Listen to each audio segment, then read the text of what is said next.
Assalamualaikum warahmatullahi wabarakatuh. Berjumpa lagi dengan Ibu Atus di pembelajaran tema 1 tentang diriku. Hari ini kita akan belajar pembelajaran 6 subtema 1.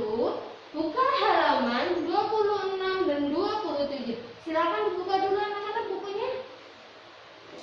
Kalau sudah, hari ini kita akan belajar tentang bagian A dan bagian B. Tapi Ibu akan menjelaskan dulu untuk bagian A-nya, yaitu mengenal kegiatan sesuai aturan di rumah. Nah, kita hari ini belajar tentang aturan di rumah.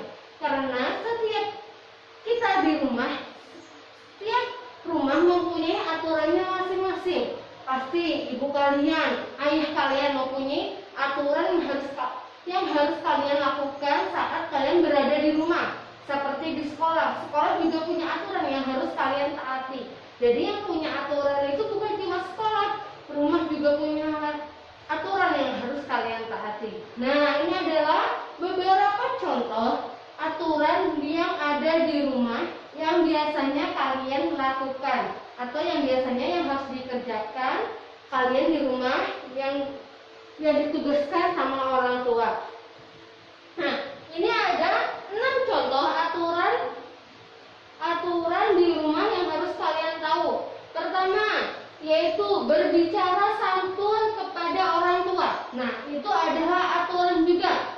Jadi kita kalau berbicara kepada orang tua, orang yang lebih tua, kakak, nenek, siapapun pokoknya yang lebih tua, kita bicaranya harus yang santun. Tidak boleh teriak-teriak, tidak boleh pakai bahasa yang kasar, harus pakai bahasa yang santun atau sopan dan santun. Nah, itu adalah ciri-ciri anak yang soleh atau anak yang soleha. Jadi kita bertutur kata itu harus yang lemah lembut kepada orang tua, apalagi ibu kita yang melahirkan kita. Nomor 2, merapikan tempat tidur setiap hari. Nah, jadi kalian kan tidurnya di kamar, atau kalian tidurnya juga sama ibu. Nah, kalian harus belajar dari sekarang, karena sekarang sudah kelas 1, kalian harus belajar yaitu merapikan tempat tidur. Nah, contohnya seperti menata bantalnya, habis itu melipat selimut. Nah, itu sudah contoh kalian mentaati aturan di rumah. Nah, mungkin dengan kalian seperti menata bantal, melipat selimut, merapikan spraynya, itu orang tua sudah bahagia, sudah bangga karena anaknya sudah membantu dalam mengurangi pekerjaan atau membantu meringankan pekerjaan ibu di rumah. Nah, terus kita lanjut yang ketiga, makan pagi di meja makan. Nah, yang punya meja makan, makanlah di meja makan, kayak gitu. Karena itu terkadang ada aturan yang dibuat sama ibu, yaitu kita disuruh makan di meja makan. Ya, kalau nggak ada meja makan juga nggak apa-apa, yang penting makanlah di tempat yang jangan di atas meja, itu kan nggak boleh. Nah, jadi tempat yang memang tidak melanggar aturan dari orang tua. Yang keempat, berpamitan sebelum berpergian. Nah, jadi setiap kita keluar dari rumah, kita tuh harus pamit sama orang tua. Seandainya di rumah ada ibu, pamit sama ibu, ada ayah, pamit sama ayah. Kalau ibu sama ayah nggak ada, adanya nenek, pamit sama nenek. Seandainya di nenek juga nggak ada di rumah, kakak adanya, nah pamit sama kakak. Kenapa? Kalau kita pamit, orang rumah tidak akan khawatir, hanya kita pulang terlambat dan mereka tahu kita pergi kemana. Jadi setiap kalian pergi, mau berangkat sekolah, mau berangkat ngaji, mau berangkat bermain, nah kalian harus pamit sama orang tua, kayak gitu. Biar asalnya kalau kalian berangkat sekolah nih, kalau kalian pamit, nah itu dapat ridho atau dapat restu dari orang tua. Jadi ilmu yang kalian pelajari saat di sekolah itu bisa masuk. Jadi jangan lupa selalu pamit sama orang tua setiap kalian keluar dari rumah, ya, mengerti? Lanjut. Yang kelima, menjaga kebersihan lingkungan rumah. Nah, setiap rumah itu mempunyai lingkungan, ya, atau halaman di rumahnya itu. Nah, lingkungan kita di sekitar rumah harus kita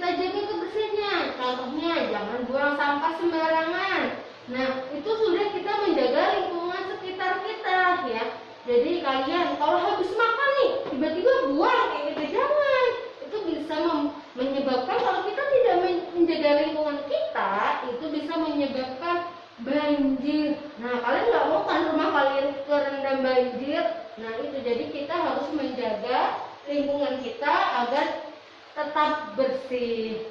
Lanjut ya ke keenam, poin keenam yaitu menyapu halaman setiap rumah setiap sore. Karena Ibu menyapu halaman setiap sore. Jadi setiap sore, kalau pagi kan kalian nggak sempat untuk menyapu halaman. Kalau udah sore kan kalian pasti sempat nih menyapu halaman. Jadi halaman kita selalu kita sapu. Karena apa? Kalau di depan rumah kita tuh ada pepohonan, ada bunga, pasti itu kan akan daun-daun berjatuhan. Nah, di situ kita sapu. Buat apa sih disapu halamannya? Fungsinya buat apa sih? Buat kita. Nah, fungsinya yaitu agar lingkungan kita tetap bersih. Jadi tetap indah, tetap nyaman kita tempati. Jadi kalau lingkungan kita bersih, kita memandang, melihat, itu akan nyaman di mata kita. Jadi untuk anak-anak Ibu, jagalah kebersihan lingkungan kalian, halaman rumah, di dalam rumah. Sebenarnya contohnya banyak banget, seperti habis mainan. Nah, kalau kalian habis mainan nih, mainan semuanya berantakan nih mainan. Nah, itu mainannya harus dibersihkan, harus dikembalikan lagi pada tempatnya. Seperti menaruh sepatu, pulang sekolah naruh sepatu. Nah, itu taruh di tempat sepatu. Tempat sepatu di mana? Bukan di dapur, tapi di rak sepatu, bukan di atas meja, bukan di ruang tamu, bukan, tapi di rak sepatu. Seperti tas. Waktu masuk kamar naruh tas. Nah, tas itu tempatnya di mana? Bukan di atas kasur. Tempatnya tempat yang sudah disiapkan sama Ibu. Ibu pasti punya tempatnya. Nah, ini tempatnya tasnya. Jadi taruh tas itu pada tempatnya, bukan di atas kasur, di atas meja, ruang tamu ataupun di dapur. Jangan. Jadi kalau kalian taruh tas itu atau barang-barang yang sudah kalian pakai di tempatnya itu, kalian akan mudah mencarinya, kayak buku-buku. Tadinya ada PR, tiba-tiba PR. Nah, kalian tahu tempatnya, tapi kalau kalian taruhnya sembarangan, nah itu nanti akan menyusahkan diri kalian sendiri, ya, paham? Nah, jadi setiap rumah itu mempunyai aturannya masing-masing.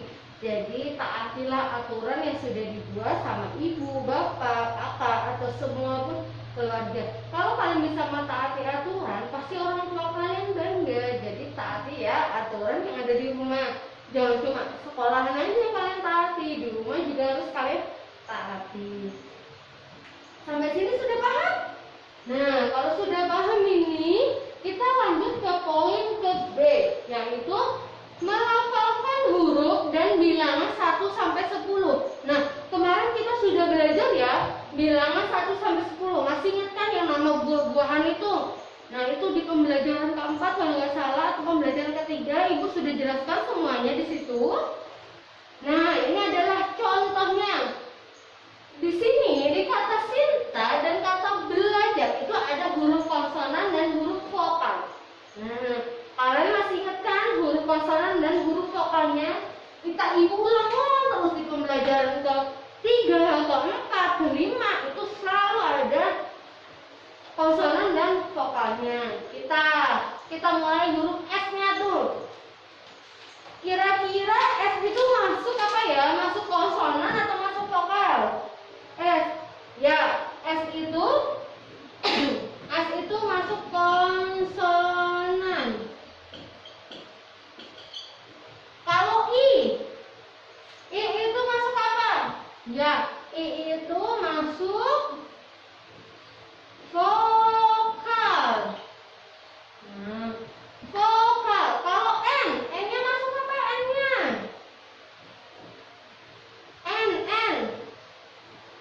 N-nya itu masuk konsonan.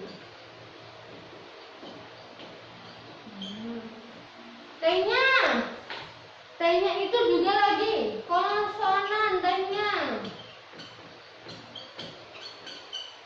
Kita lanjut ke A-nya. A-nya itu masuk apa? A-nya itu masuk vokal.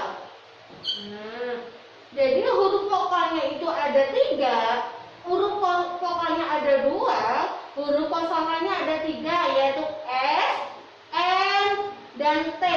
Huruf vokalnya ada I dan A. Jadi ingat, huruf konsonan itu ada T, huruf vokalnya itu ada I dan A.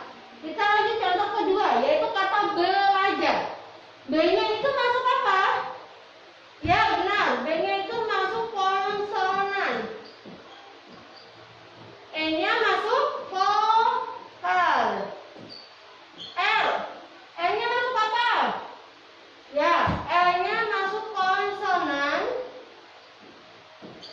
A-nya kita masuk vokal. J-nya kita masuk konsonan. A-nya kita masuk apa? A kita masuk vokal. R, ayo siapa yang tahu? R masuk apa? R. Ya, R itu masuk konsonan. Nah, huruf konsonan dari huruf belajar, yaitu konsonannya ada berapa? Ada 1, 2, 3, 4. Nah, ada 4, yaitu huruf B, L, J, dan R. Terus huruf vokalnya ada berapa juga dari kata belajar? Ada 3 juga, yaitu huruf E, A, dan A. Yaitu kata belajar itu konsonannya 4, huruf vokalnya ada 3. Sudah paham contohnya? Ini sudah ulang-ulang terus kata-kata ini ya. Kita lanjut contoh kedua, yaitu tentang bilangan sesuai banyak kartu huruf. Nah, ini ibu punya kartu. Ini ibaratkan kartu ya. Ini ibarat kartu. Jadi ibu punya kartu. Ini banyak. Ini ada 1, 2, 3, dan 4. Ini adalah kartu. Ini adalah kartu dan nama bilangan yang harus kalian pahami. Ini kartunya ada berapa? Kartunya ada 1, ya. Kartunya ada 1 nih. Banyak huruf yaitu 1. Karena 1 itu adalah kartu. Kartunya ada 1. Terus ditulisnya 1, ya. Ditulis 1. Dibaca 1. Kalau dibaca berarti bilangannya dibaca. Ini dibaca ya. Berarti kalau dibaca berarti tulisnya 1. Nah, banyak hurufnya 1. Ini hurufnya. Terus ditulisnya apa? 1, dibacanya 1. Paham? Nah, kita lanjut kedua. Contoh kedua. Kartunya ibu ada berapa? Ya, kartunya 2. Nah, banyak hurufnya berapa? Dia katanya. Banyak hurufnya 2. Ya, terus ditulisnya apa? 2. Terus dibacanya 2. Ini ibu hapus dulu ya yang ini. Nah, coba ibu kasih contoh. Ini banyak kartunya berapa? Ya, 3. Terus ditulisnya 3. Terus dibacanya T-I-G-A-G. Nah, 3 itu dibacanya jadi 3. Kalau ini hurufnya, kalau ini ditulis, kalau ini dibaca. Jadi ini ya, contohnya seperti ini ya. Kita lanjut ke contoh nomor 4. Banyak hurufnya berapa? 1, 2, 3, 4. Banyak hurufnya 4. Terus ditulisnya 4. Dibacanya 4. Paham? Mudah banget nih matematikanya. Jadi nanti dilihat dulu kartunya. Jadi kalau ibu bilang kartunya ada berapa nak? 1 bu. Iya. Terus ditulisnya gimana nak? Tulisan 1 kayak gini. Terus dibacanya gimana nak? Kena tulis S-A-S-T-U-D 1. Ini dibacanya. Sudah paham? Pasti paham. Sudah ya, sampai sini dulu materi ibu. Ibu akan memberi tugas yang dikumpulkan pada Senin depan. Buka halaman ini PR-nya ya. PR yaitu halaman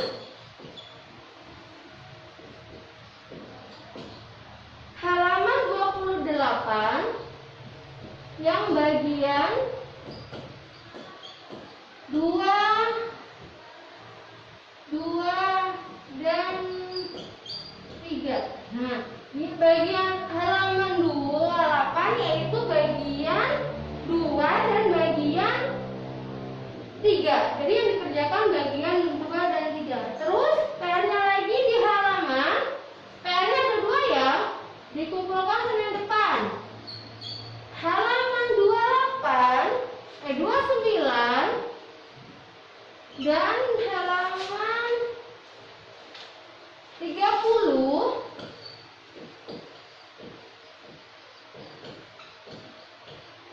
bagian A dan B saja. Jadi yang dikerjakan halaman 28 bagian 2 dan 3, halaman 29 dan 30 bagian A dan B. Itu saja PR-nya dikumpulkan pada hari Senin depan. Jadi sampai sini pembelajaran hari ini Ibu akhiri dengan mengucapkan hamdalah. Alhamdulillahirabbil alamin. Assalamualaikum